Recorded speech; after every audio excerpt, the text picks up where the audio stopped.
Pastor Todd with a devotional for October 26. Moses had Exhibit A before his eyes. People were dying like crazy.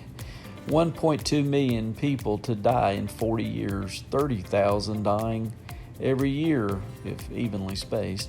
That's about 82 a day. It didn't happen that way because on some days thousands were killed because of the rebellion and sin. But Moses saw a lot of corpses. He's making the point that death is the result of God's wrath on our sin. People say death is just a natural part of the life cycle, that all living things die, so we should just accept it as normal, but that's a humanistic lie that minimizes the horror of death and disregards the clear teaching of the Bible that death entered this world as God's direct judgment on the sin of the human race. The reality of death ought to make people face the reality of their sin and the fact that they will shortly stand before a holy God. In our day, we tend to minimize the horror of God's wrath. It embarrasses us in our sophisticated scientific day to suggest that the monkey virus could be God's wrath on the immortality of our land.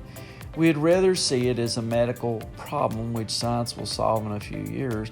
But as Moses contemplated the plagues which God had brought on Israel, he exclaims, "Who understands the power of your anger and your fury according to the fear that is due him?"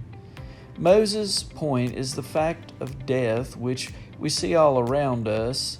Remember, 1 out of 1 person dies.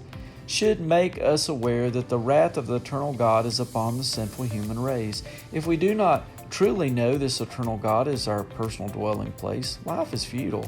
If you have put your trust in Jesus, then He has saved you from the wrath of God.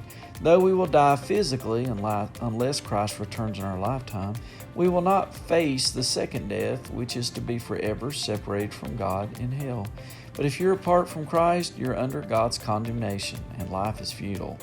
Thus, in stanzas 2 and 3, Moses shows that apart from God, life is futile because of its shortness and uncertainty, because of God's wrath on our sin is seen in the fact of death.